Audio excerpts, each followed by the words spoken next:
afternoon. Happy 4th of July, everybody. I'm Scott Reed, the President and CEO here at the Music Academy of the West, and I'm delighted to be welcoming you to this very special masterclass today featuring singer, violinist, and composer Caroline Shaw, our 2017 Dot and Rick Nelson Composer in Residence.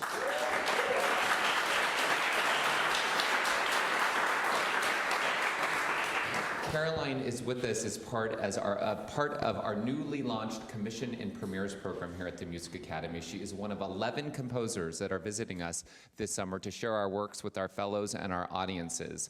This afternoon, our fellows will be performing works by Caroline Shaw, which will be then open for discussion with our audience and our fellows.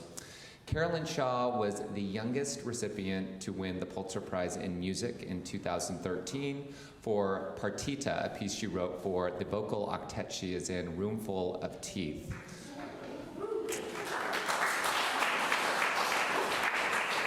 We are so pleased that in addition to this masterclass today, tomorrow night we will be having a world premiere of her new piece, Broad and Free, featuring her former violin teacher, Kathy Winkler, who is on our faculty, and her collaborator and our faculty member, Connor Hannock. I invite you all to attend the concert tomorrow night, which will be at the Libero at 7:30 p.m. We're all very, very excited for this world premiere.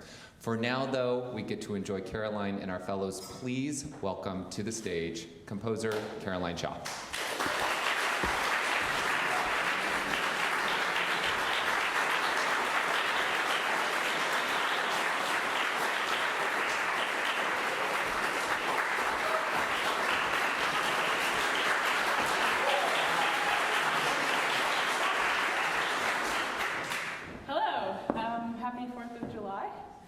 Thanks for being inside on this fun day. So we're going to listen to a few different works that are actually quite different from Partita. I don't know if anyone knows Partita, Great Voices, which is more kind of exuberant vocal piece. These three are kind of on the more meditative inward side. The first, I don't know if I should can I just invite the first performer up?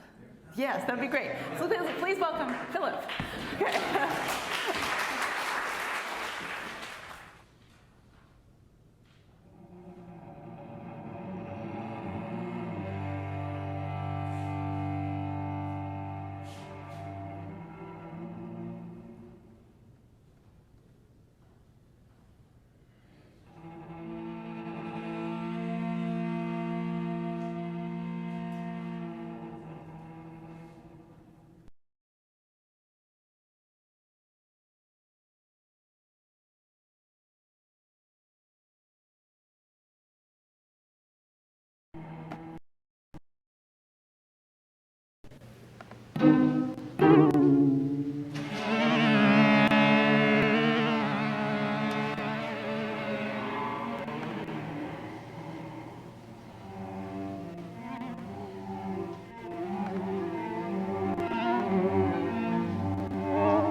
beginning, of course, had the beginning of performance nerves, and Bo was trying to shake, but I was trying to make it not shake. But then by the end, the piece itself is so focusing and meditative that I felt myself very meditative by the end. So. When I walked into that back room right before, he was sitting, I thought you were meditating, actually. You're just sitting very quietly, very still. Anyway, can I just tell them a little bit about the piece first? Absolutely. So it's called Manus, Tuas, which is the name of a Thomas Tallis motet. So I used to sing in this church in New Haven, Connecticut, up in this choir loft that's in the rafters. You actually can't see the choir sometimes when they're singing up there. And we would sing very late at night these different motets, and the reverberations are so beautiful up there. And it was kind of imagining if you took, I was talking with Kathy Winkler earlier about this, another piece, took a slice of In Manus Tuas of this piece, and then had that sort of swirling up and what the sound would be there. So there's one section you heard in the middle where he's just arpeggiating over and over again. And it's this idea of something kind of swirling around. And also these little fragments of singing. So one of the things I wanted to talk to you about is vocalization and singing. And you did that part really beautifully. There's one section where he's playing, and you heard him just sing like, ooh, just a little bit. It's this idea of like just the sound of the voice kind of coming out of the instrument almost imperceptibly, which I think you did really, really well. But also, at this point I can't even remember how the original motet goes, but there's a fragment that I use in this piece. Da, da, da, da, da, da. I'm going to put it up on a... Da, da, da, da, da, da, da, da. Think about singing through that line just a little bit. Can we go back to... Maybe, oh, fancy iPad. I'm going to let you touch it. Oh, great, cool. Can we go to the place where it's arco? Oh, right in the middle. Yeah, right in the middle. Can we play? Can you hear that part one more time? Sure. Okay, let's put the mic on ground.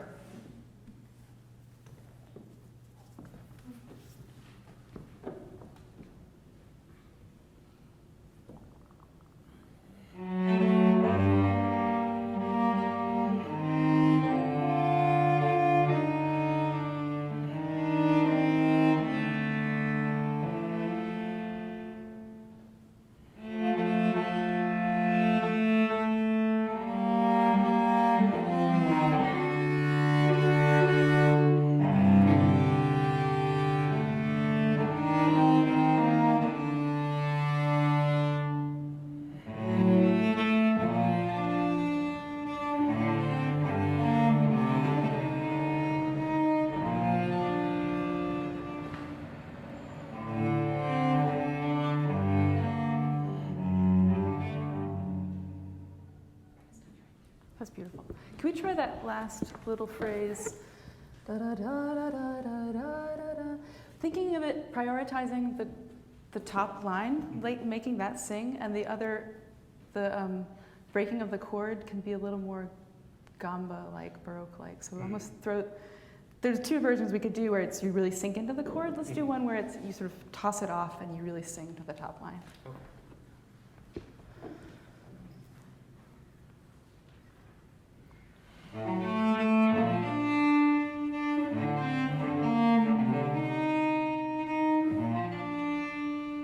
That's perfect. Can you do that? Just take it another notch. Same thing. More vocal on the top, and a little more sort of grit and swell on the bottom.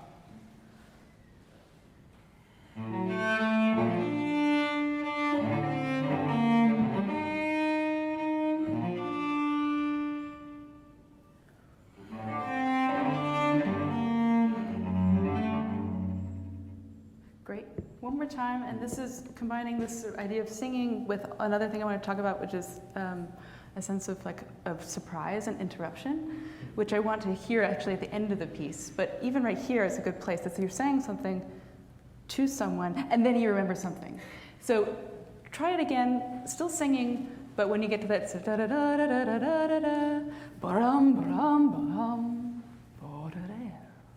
Yeah.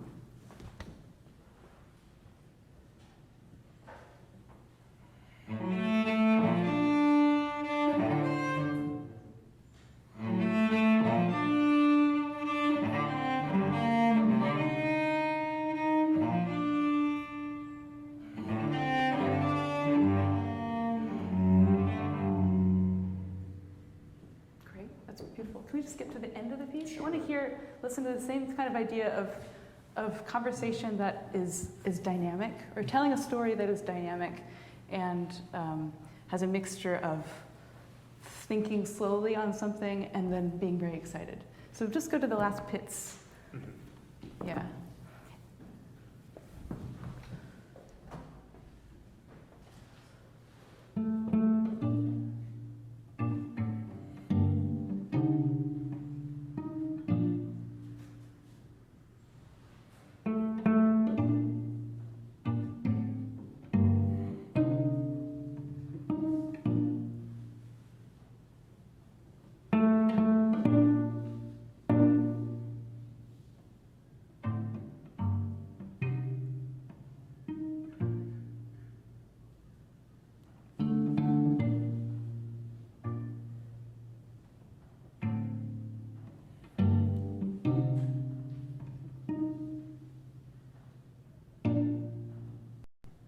Time.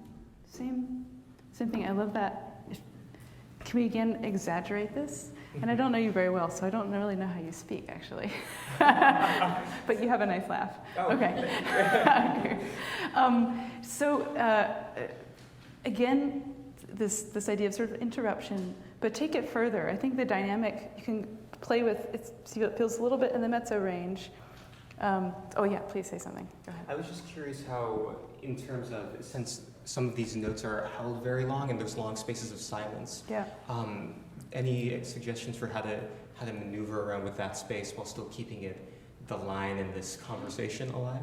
Yeah, right. Yeah. You have to sort of hold the tension in the silence. Like it's pizzicato, so it's not going to keep. There's nothing you can do to sustain it and develop the sound. But what you can do is create an impulse. Oh, hi. Great. Create an impulse that makes the silence that happens after that like full of tension and extremely necessary and inevitable. And what if we tried changing the pacing a little bit? So the shorter notes are quicker, and then don't worry about the long notes sort of not carrying the line. Let them be really fat. I want to hear bum, bum, bum, bum, when there's sort of an interruption like this to be suddenly so much louder. Okay. Yeah.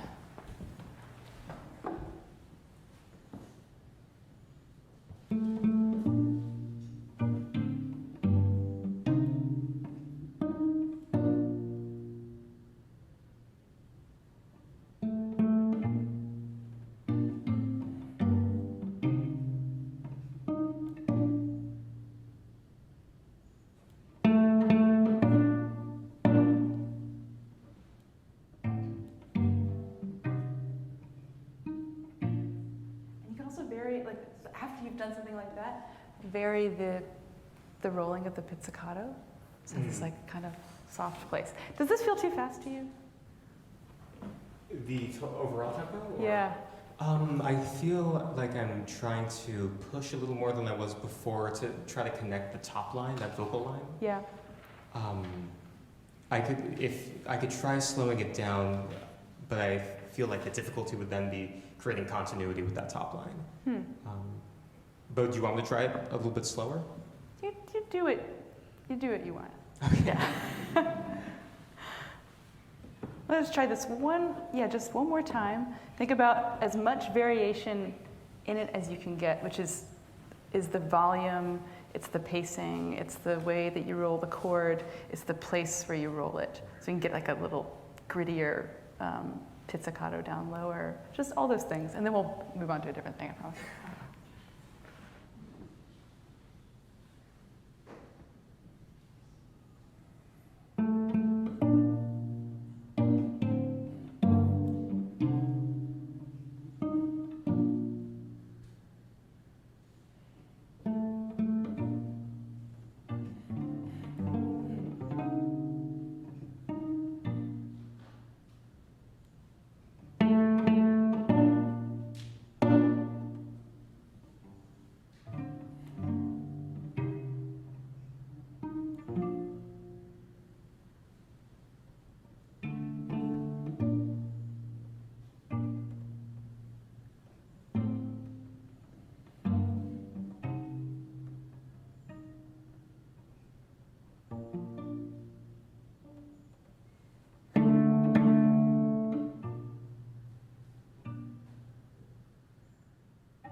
definitely it. Yeah.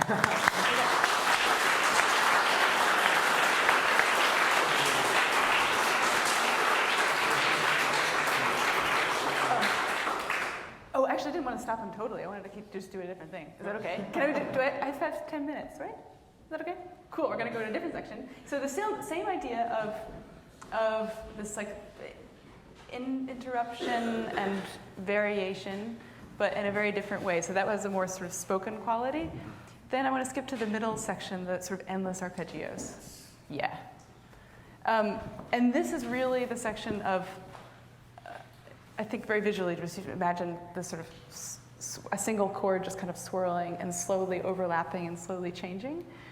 And I loved the way that you played it, and I want to just hear it one more time, just so we hear it again, but play with the placement of your bow, just like what you just did with the different kinds of pizzicato and different kinds of rolls and placement.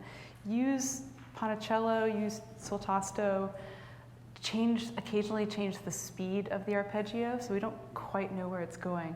And I'll say no more. Yeah. Don't be afraid to let some of the chords go a little bit longer, as long as you've set up something that is a world that you're interested. If you're interested in that world long enough, stay there. Yeah.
I realize you can't see his bow if you're sitting right here, but that's okay. That's good. That's great. Can we do the I think what I'm still missing is a sense of abandon and sort of really going all out. Therefore, I also, again, I guess I have this in my music a lot. It's very calm for a while, and then it has to become maniacal otherwise to make the other part really worth it. And can you find some place, maybe sort of halfway through, where you're getting to find what the peak of that is, and start in this one. I love the way that you used the bow and the way that you colored it, and the way that you sort of played with the timing. Keep doing that. Start us from sort of a medium warm place, and then take it to an extreme. It doesn't have to be pretty, and then bring it back. Yeah. Okay. From the top or No, just from like somewhere in the middle of Okay. that. Yeah, that's fine.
Feels better to play. Oh, great.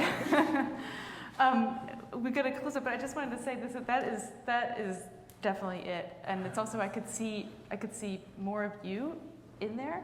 And if there's something that I sort of ideally I would like to write music that creates a world that someone can live in and can make their own, so that you feel like you're actually writing the piece as you go. And which I don't know, I felt like this. You had created this world, and then you kind of took it away and said, no, I'm still interested in this place. And it's like a novelist, you create a character, it's like, no, I'm still curious about what is that character gonna do, and you keep on working with that plot point or with that kind of setup, with that scene. And this is very much one of those pieces where I've kind of created a script for an actor rather than something that's so clearly dictated. So, and you're really taking it up so beautifully. Thank you so much, Philip. Thank you. Thank you, guys. Okay.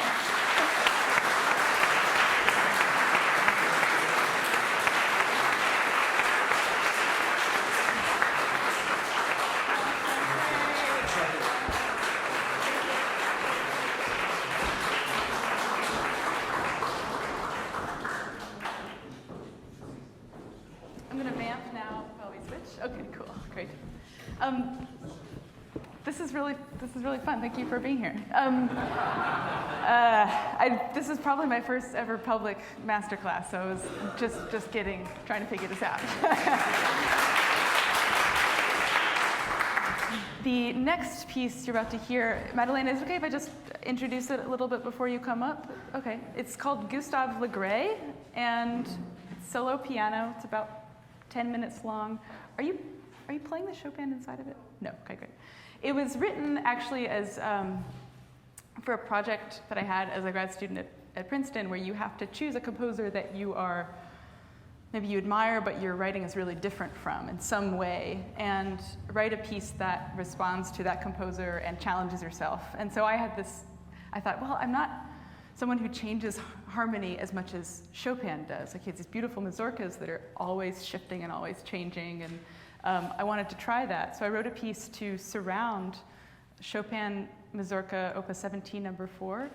I won't grace you with my piano skills to demonstrate that, but you'll hear it. And it's sort of just a framing piece. So it can go. So pianists can actually play the full Chopin inside. You could program it that way, or it could just have this little like glimmer of it, and then it goes away. Gustav Le Gray, the title, he was a photographer in the 19th century in Paris. He lived in Paris around the time Chopin did, and he's famous for figuring out, he's sort of early pioneer of photography, figuring out a way to represent clouds on, in a photo. That's his claim to fame. Okay, welcome, Madalena. Thank you.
so much. Is it working? It's okay. That's okay. I'll first Okay. say thank you. That was really thank that was you. really gorgeous. Yeah, thank you so much. It's a pleasure. Do you want to maybe just tell everybody where you're from, and then anything that sort of how did you start the piece, and what was? I'm just curious about anything that came up for you that we could talk about. And we can go. So I'm Maddalena, I come from Italy, and I just started knowing, your music, and I really enjoyed like working for this piece. And one of the things that I liked the most was also like, people don't know, but on the scores there are like so many actually images, like really clear and specific images that you were looking through this music. So like around the score you can find like some sentences, like some words that describe what actually the music is describing. So that was like really charming. And Yeah, one of them is something I've actually even never touched. It was like an Hermes silk Yeah. cravat. and I Like a love how super- you put the like question mark after. Yeah, like So it's maybe like- it's like that. I've never touched Yeah. a real like super fine designer Yeah. silk cravat, but really maybe. maybe it's like this. yeah. And there's one called, it's like, is there velvet concrete in there? No. No, not that I remember. No, I can't remember. Yeah. There are the Appalachian high heels. Oh yeah. Yeah. Oh, and like a linen hymn. It's so funny Yeah. when you. Yeah. It's one of the challenges of writing music is trying to have a conversation with someone who's not in the room and you don't really know particularly. And I wrote this piece for a good friend of mine, so it was having a little conversation with her, but trying to put in these little bits of personality into it. Yeah. I mean, it's one of the few times where you actually know what the composer wants, like so clear. Clearly, Yeah, okay, and cool. that was charming. Well, you played it beautifully. Well, Thank you so thank much. Thank you. I wanted to try this one section. I'm just going to be on this thing about actors because I just worked with some last week, and I love seeing them work because it's like an exercise, and it was for TV, so you see them do the same thing 20 times, and they do it slightly differently every time, and then if it's a conversation, they tighten it up so that the line feels so inevitable and so right. And it's all about timing, and it's about emphasis and dynamic in a sort of broad sense. Could we take a section, again, I sort of did this with Philip, where we build it up, start from kind of this middle place, maybe this one. Oh yeah. I want to see if we can get to here, completely maniacal. Let's take out that diminuendo. Don't do that. Just go full on, Okay. all the way up, so that, and then the timing has to be right, so that this next thing, which is kind of a non sequitur, feels inevitable. Yeah.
This is great. I'm going to just do it one more time, and then don't even worry about what these notes. Don't listen. We're not gonna worry about what the top notes are. They're really just a crunch. I had to write something. Another problem is sometimes you just have to write something when you just really just want someone to go like that. But here's an option. So consider it an option, but don't worry about it. Take it even further, and then when we get here, why don't we make this forte instead of mezzo forte? So it feels like warm. Yeah.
horrible to have the composer like behind you. You're like, ah. So imagine when I'm like practicing, you know, a sonata, like I got some composer like telling you how to do it. That's horrible. But maybe it's not horrible. How did that feel to you? Sorry? Yeah. It's It was good. like, Yeah, you can just kind of put, you can really take the brakes off and let it. It's again this sense of like creating the sense of inevitability and also surprise and feeling like you. I love in a performer if I see it's sort of the performer actually kind of looks surprised themselves. They're writing the piece as they go, and that's always kind of nice. When we get to this, I actually had a question for you as a pianist, because if I wrote this myself playing my sort of poor piano technique and trying to find this sort of cloudy sound that's how you use the sustain pedal. Can you just talk about how you decide to in the opening actually let's go back to the opening of the piece. Is there anything you can tell me? Can you give me a sustain pedal lesson in this opening? And how, because I've heard people play it in different ways. I've seen people play this very dry without any sustain, very like crisp. Maybe we could hear that, and then hear one that's more fluid. Yeah. So, well, I wonder if it was what you meant, what I did. Like I was wondering because there were no pedal no pedal signs, markings at all. but Yeah. you were like at the end you were saying like to take away the pedal. So I was supposed I was assuming like there was pedal before. And what I was trying to do is like to create this kind of atmosphere and like not changing the pedal like straight away like when the harmonies change, but like take it a little bit like I don't know, like we say dirty in Italian, like you know, like not immediately, but like so that's the change of the chords is not that clear, but it creates it's a little blurring. Yeah, right. That was what I was trying to do. I don't know. If I really liked it. Because I think can you read what the opening says? It's like a photograph slowly developing on wax paper. Yeah, on wax paper. So I was trying to think of this idea of a photographer learning to trying to sort of slowly develop this photograph. So you see something that kind of the image eventually becomes clear. So you have the sense of a kind of blurriness, but also the harmony has to be very clear. Could you play it once actually without any pedal at all? We can keep that. Let's keep it up here because we'll keep it. Oh, yeah, sure. That's great. Without pedal? Without pedal at all.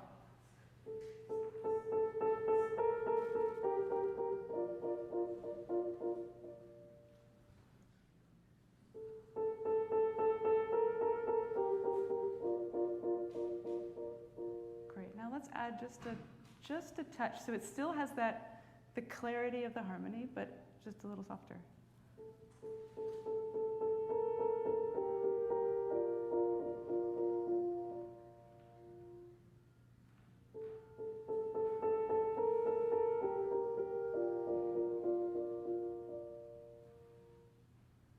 Could we try it now, starting out kind of dry, and then adding it towards the end of it?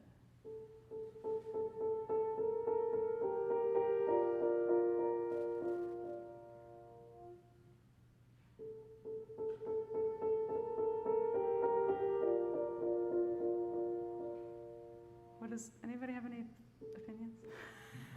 Yeah. I've never heard that way before, but I kind of like that it's clear in the beginning and then kind of blurs out. Now let's just do one more where it's kind of like the end of the piece, where it starts out completely wet and then dries out completely at the here, just the last part. Yeah.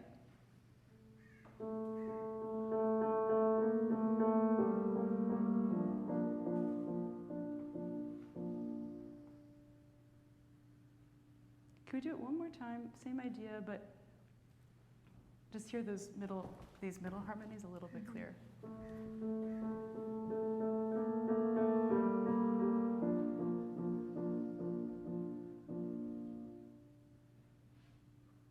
Beautiful. I want to end with one more time, just playing, so we hear this to the end. So just keep play with the different ways of blurring it and drying it out, and then when this is the end of the piece, when this comes in, it is quiet and meditative, but it almost has a sense of surprise, like you were just thinking, it's like, oh, I remember the smell of that food that I ate 14 years ago. And it has that sense, but then it kind of dies out.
Thank you so much, Madeline.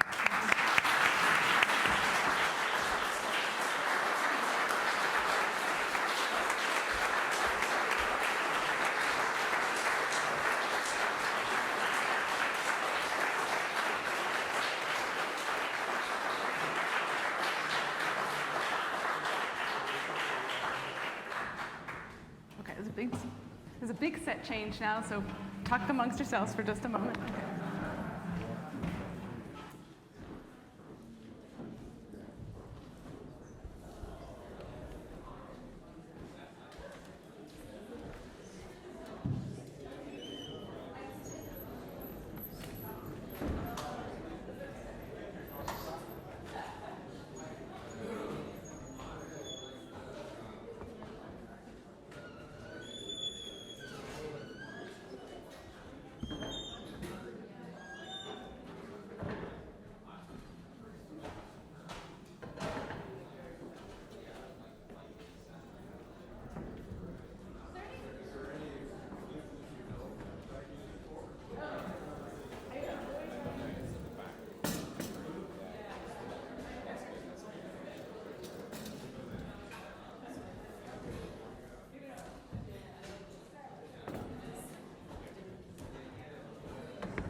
This piece, which has maybe the oddest title, Taxidermy. And I rarely get an opportunity to really explain the title. People just kind of take it as it is. The full title is actually "So I Hear You're Into Taxidermy." And the thought behind that was actually just trying to I was thinking about that, like a really awkward moment or an awkward look. Like if you were on a date with someone and then you're like, oh, so I hear you're into taxidermy. And then the look that they would give you is this like startled but very fresh, like pure kind of gaze. But also I love this, she's a indie rock artist named St. Vincent, Annie Clark, and she had this amazing music video where she was sort of like in a museum, like a crumbling statue, and there's something about her aesthetic that I really liked that actually sort of reminds me of also this like deer in the headlights, like very intense gaze, something that is like a tiger that's been stuffed, like this very vicious, old, grand thing, but kind of frozen in time. So how that works into the piece is a little mysterious, but it begins with this, there are all these gestures that are they're kind of precious and odd. So like the hitting of the flower pots, these sort of very framed gestures, and then things sort of move along from there. The flower pots are some of my favorite things to write for because they're really bell-like and resonant. Can I just get some names? Hello. Hi. Christopher. Hi. Hello. James. James. Amy. Amy. Matt. Hello. Thank you for playing this piece. Maybe we'll just go through it and then talk after. Okay, great.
experienced this piece live in a really long time. So I was like, oh, it's probably one of the stranger pieces that I've ever written.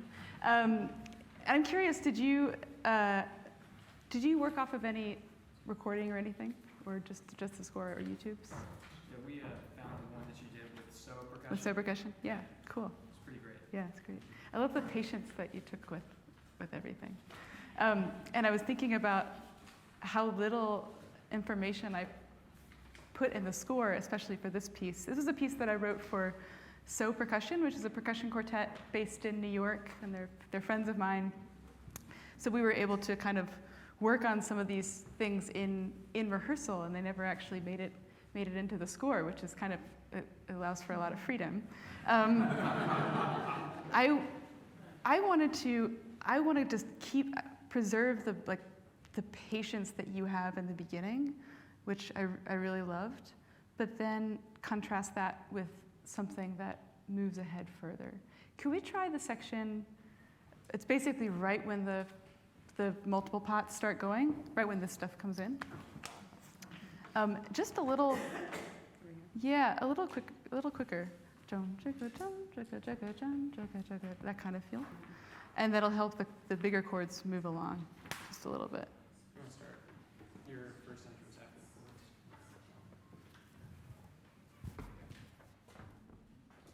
This is awkward. I don't know where to stand. Okay.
Yeah, that was great. Okay, cool. Yeah.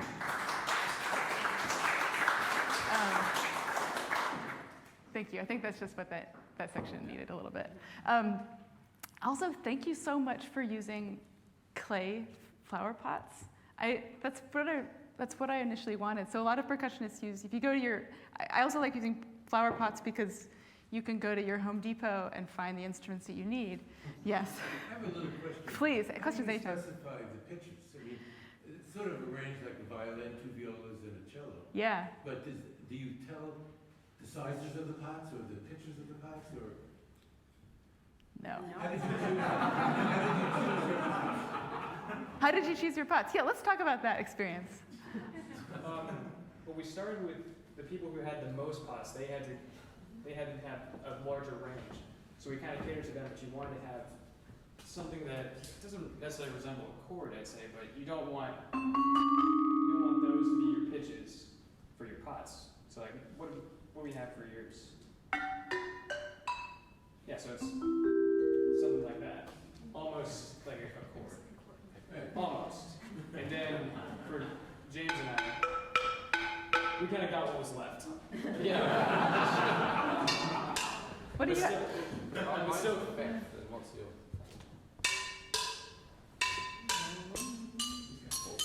like that. It's like, You match it up against pitches of the marimba. yeah. So there's nothing specified, which I like. The idea was actually that it's this kind of just a warm mix. It's not a particular chord. It's not particularly dissonant.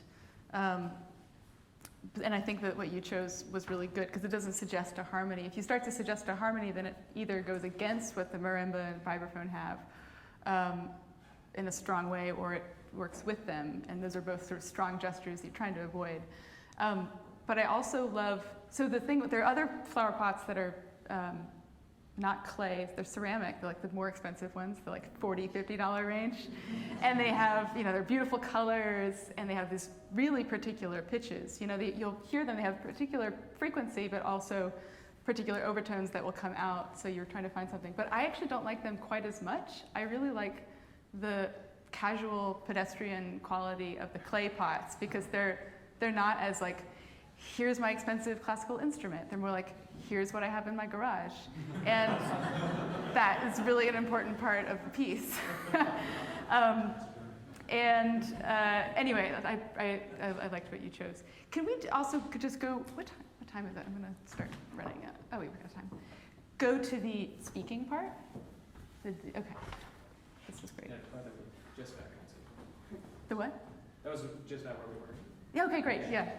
We've just finished the sort of chaotic flurry, and then it dies down, and then we get to the moment where, when this piece was performed, someone in the audience said, I thought that one of the percussionists was like having a psychotic episode, because it's just start like the detail of the pattern is movement, and he really thought that like he was losing it, and that's kind of perfect. And then it becomes intentional. It's sort of an accident at first, and then becomes intentional. Can we just perform that section again with this new tempo, and just like 15% more volume in your voice? This is another thing. We want to have this casual sense of saying the detail of the pattern is movement, which is a line from Bernt Norton. It's one of the T.S. Eliot 4 quartets. And I've used this line in Partita and a couple of other things. And I love that it's kind of hard to understand. I don't even know what it means, but it makes you sort of pay attention to the details that are kind of around you and listen more closely. So we want to have this sense of we can hear the line, and it's spoken casually, but it's loud. It's not shouted. Let's just try it. It's great.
Can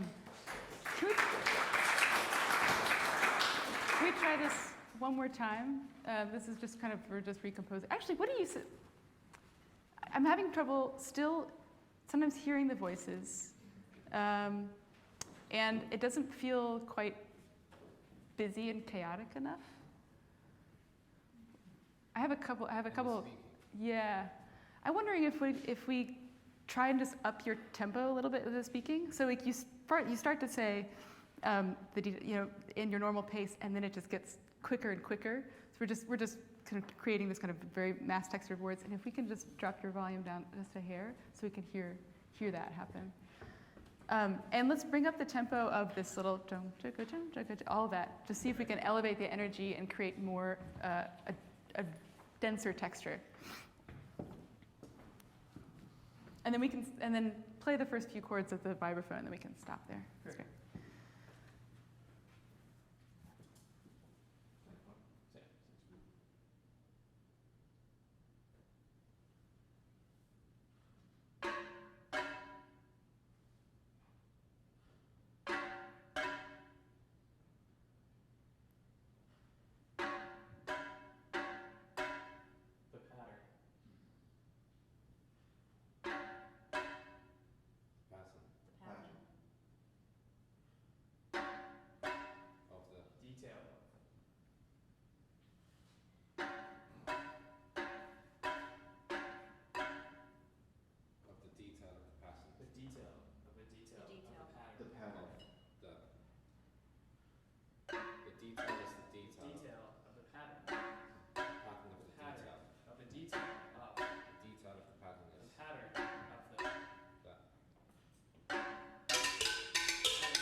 You don't have to look at your music. You don't have to look. You're just going. You're just saying this word over and over again. Just playing this. Just look at each other, look around, and see if we can get it from there. Just right where you are.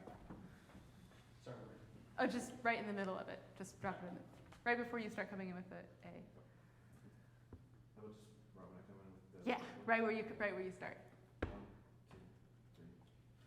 The detail of the pattern is movement. The detail of the pattern is movement. The detail of the pattern is movement.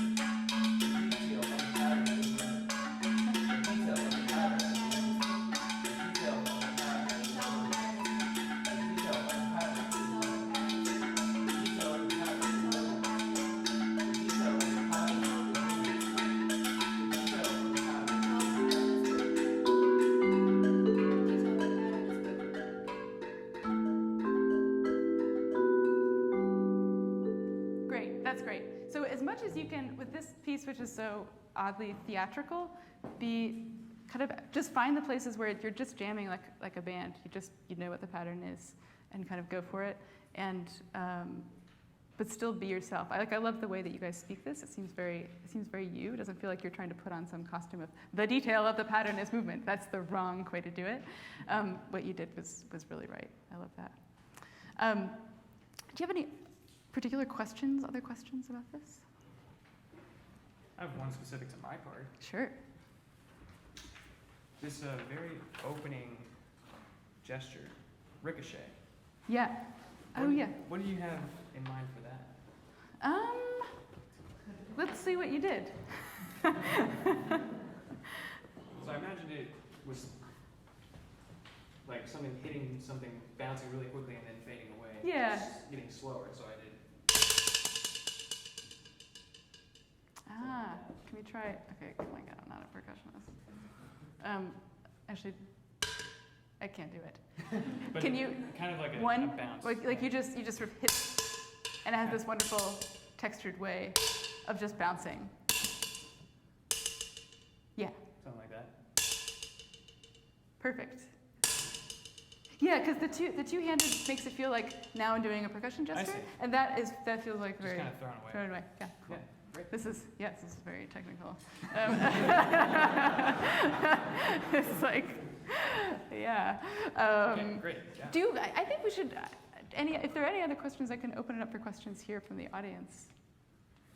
Do you feel okay about that? Yeah. The roll, did you like the rolling on the marimba at the beginning? Yeah, definitely. That can be sort of ad-libbed. It's just, if you want to just to warm it up, there's later on, I think towards the end, it's kind of nice to roll it too. I thought that was a really nice touch. And the marimba and the vibraphone, they're supposed to be just moving around from each other. Yeah, in the beginning, they're just sort of, moving around each other, and then later on it tightens up and they're together. So if you keep those, make a very strong contrast. The whole thing is to make a strong contrast between things that are, loose and somewhat improvisatory, and then tighten them up. Oh, one thing is the beginning, we don't have to do this now. I think we got to tighten the timing up a lot. It feels very, I like the patience in certain gestures, but then there's space between events that it felt a little again, it's the sense of inevitability. So maybe just play with that. Still keep the patience within the gesture, but I think tighten up the events just a little bit. That would be the suggestion. Thank you. Hey, thank you so much for playing this piece, and thank you for being here and for being so patient with me. And I hope I get to talk to you guys later on too. Thank you.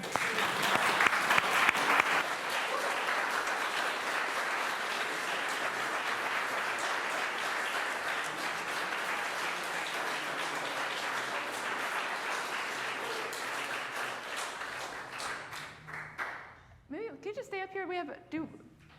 Pat, do you want to wrap it up, or do you want to do any questions? Is there anything particular? We have about 5 minutes left. You want to take any questions? Okay. Cool. Have you ever considered, by the way, it's marvelous. Oh. Marvelous. And it's like being able to hear the composer think. Oh yeah. It's like bringing back the centuries of the greatest composers, and now we have the greatest composer with us now. Thank you. Not the greatest composer, but you have a composer, yeah. Have you ever considered in the speaking parts slightly singing them? Oh. And lyrical? That's a really nice idea. Yes? Oh, you're like, yes? What was that? I was just motioning as nothing. Okay. That's a really good idea. In Roomful of Teeth too, we talk about the way to, when there's occasional speaking, how do you say these lines? Like, there's one line I say, the 86th point is located halfway between the midpoint of the right side and the lower right-hand corner.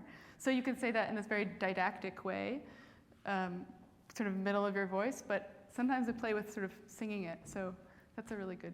I loved Amy's too. Instead of being something said, it became part of the music, her tone. The tone. The tone became an instrument. It was an accident, but thank you.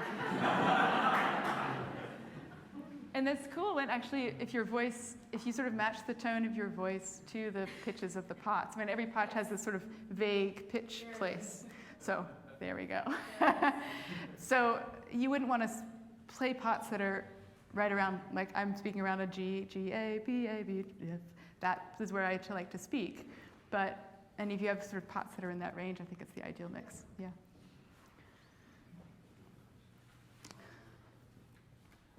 Would the performers explain how you chose your parts? Could you have selected any parts? You're all percussionists. Well, the parts, the funny thing about the parts is they're named after, I assume, the members of the percussion. Yeah. So my name in the score is Adam. So I'm playing Adam's part. What are you, Jason? You're Josh. And I'm Eric. You look the most like your counterpart. I'm playing for sure. I don't think that was really a system other than Mr. Michael Werner choosing the allocations for us. Okay, so you were assigned. Yeah. I wish there was a better story. Sure, yeah. It's your music. It's pretty non-traditional looking score. So,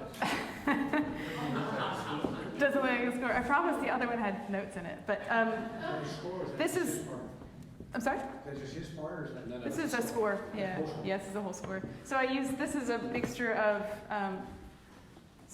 Sibelius is the program that I use to notate, but also there's Adobe Illustrator, so there's a whole Adobe Creative Suite, and I used Illustrator to actually kind of lay out the score in this case. So you're saying the pitches were their choices? You didn't specify it? I specified the pitches for when you hear the chords later on, like that. So see, there's a mixture of unspecified things. Yeah, there's pitches. Yeah.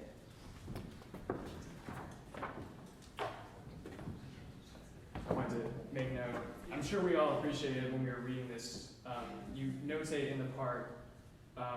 One point for me, I have to get to Crazy Town with my crescendo. Yes, get to Crazy Town. Yeah. I should put that in more music, actually. There's a part where you say, stoic, keeping it real. Yes. And there were a couple others that we really appreciated. Okay, good. Keep it real. Keep it real. Keep it real. Yeah. But I wish we put those in, I have a couple of string quartets where I've gotten to that place, but percussionists are just a little more open to that kind of thing, so I had a good time with that. We did too. Yeah. How difficult is it to talk and play at the same time? It was difficult for me. Yeah. Very difficult for me. It's easier knowing that you like it freer. Yeah. Like if you wanted it in the actual, like in between notes, perfectly rhythmically lined up, that would be, a lot to think about. But it said be free with it. I kind of find that harder though. To be free? Yeah, it's like doing something rhythmic and then you have to speak the pattern, the deep. It's like your pulse, your sense of pulse just goes up. I once coached someone who had to talk while they were playing the piano, and when they performed it for the composer, he was furious. Oh. They had done it all wrong. Oh no. What piece was that? Pardon? What piece? It was Frederick Jeski, Oh yeah, right. and I tried to make it sound like English, like a language, but he wanted it all crooked. Oh really? Unintelligible. Unintelligible? Yes. Oh, I always hear it. Yeah, okay. But he didn't, that's so funny. Was he nice about it? Excuse me? Was he nice about it? No. It was not. I Okay. didn't know who he was. That was the beginning. Oh, right. Yes, this is the timeout. Okay, thank you so much for coming. It was great to meet you.